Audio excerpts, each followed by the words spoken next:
Part 1, the Part 1, the fire that wasn't supposed to happen. I never believed in ghost stories. I took the job at Ridgepoint Camp because I needed money for college, not because I wanted to roast marshmallows and tell spooky tales. But looking back now, I should have listened. When I arrived, the head counselor, Marcy, handed me an old faded map of the campgrounds. There were 10 cabins for campers, arranged in a rough circle around the lake. Except when I counted them on the map, I noticed something strange. Between cabins 8 and 10, there was just a blank space, no marking, no label, no number 9. When I asked about it, Marcy hesitated. "Oh, that one's gone. Burned down in the 80s. We don't talk about it much." I laughed it off. But that night at the staff campfire, one of the older counselors, Tyler, leaned over and whispered, "Don't go near the trees past cabin 8 after midnight. That's where you'll hear her." I asked, "Her who?" He just said, "Emily," and looked away. Part 2, the light in the woods. It was my third night when I first saw the light. I'd been walking back from the dock after locking up the boats. There was no moon, just the dull orange of the generator lights and the ripple of water. Then, out of the corner of my eye, I saw something flicker between the trees, a soft yellow glow. I thought it was another counselor with a flashlight, but when I called out, no answer. The closer I got, the stranger it felt. The air got heavier, the woods grew silent as if holding its breath. And there, through the branches, was a cabin. Number 9, weathered wood, rusted handle, a porch light gently swaying. Inside, it looked freshly cleaned, beds made, the faint smell of pine cleaner. And on the desk, a photograph of a young girl with messy blonde hair smiling in a Ridgepoint t-shirt, the name beneath, Emily Harris. Then I heard it, a whisper right behind me. "Did you find me?" I turned, heart pounding. No one there. But the photo on the desk was gone. I left so fast I nearly tripped down the steps. When I looked back, the light was off. Part 3, the record that shouldn't exist. The next morning, I went straight to Marcy. I told her everything, the light, the cabin, the whisper. Her face drained of color.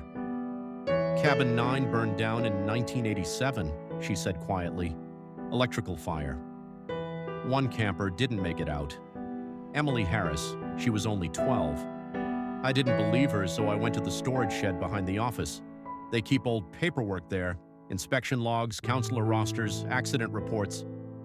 After an hour of digging through dust and mold, I found it.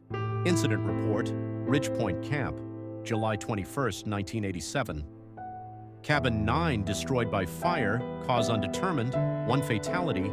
There was a Polaroid attached, charred at the edges. Cabin 9 was nothing but ash.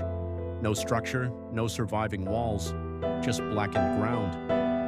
So what had I seen last night? Part 4, the night patrol.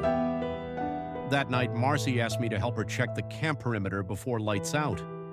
When we passed cabin 8, I noticed something odd, a trail of footprints in the mud, small and bare, leading into the woods. We followed them.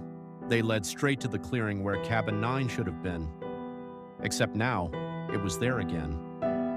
Lights glowing softly in the windows as if waiting for us. "Do you see it too?" I whispered. Marcy nodded. Her voice trembled. "Last time I saw that light was the year my brother worked here. He was the one who found her." Before I could respond, the porch light flickered, and then the door opened. We both froze. A silhouette stood inside, small, childlike. She raised her hand slowly and pointed at me. "Did you find me?" Marcy screamed and ran. I turned to follow her, but when I looked back, the cabin was gone. Only the smell of smoke remained.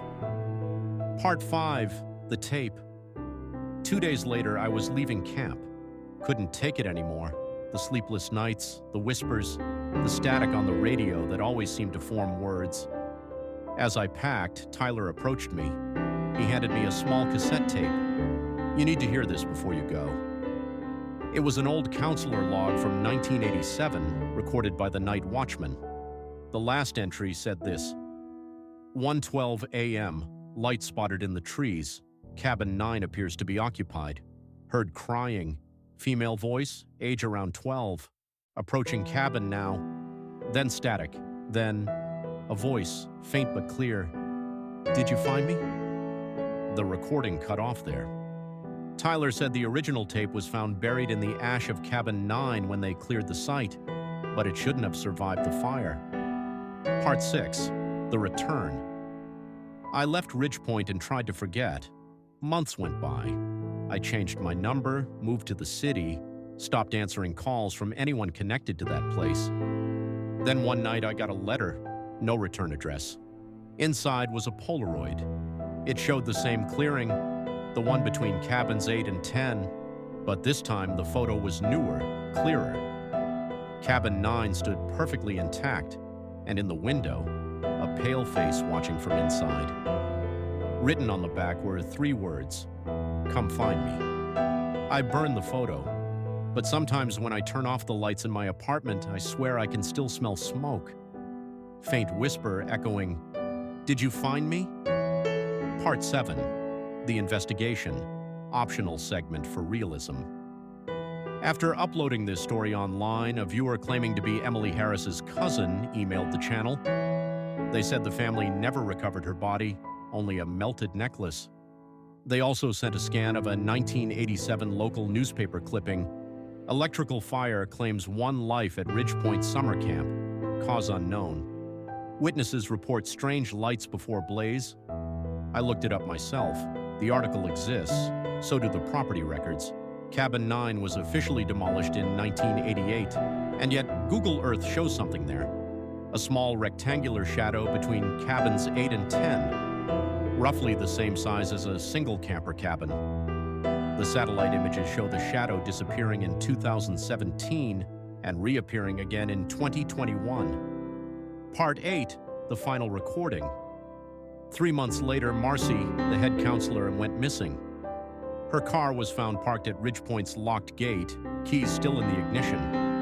Park rangers found her phone inside the car. The last video on it was filmed at night, shaky, pointing at the woods.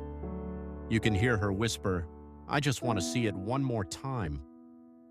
Then there's movement, a flicker of yellow through the trees, and a voice, faint, childlike, through the rain. "Did you find me?" The video ends there, ending. Authorities closed Ridgepoint Camp permanently last year, but people still break in, some for thrill, others for proof. Every few months, a photo surfaces online, a flickering light, a cabin shape, a whisper caught in static. Some say it's just pareidolia, others say Emily never left. So tell me, viewer, if you saw a cabin that wasn't supposed to exist, would you go inside? Because if you do, you might hear her voice too. Did you find me?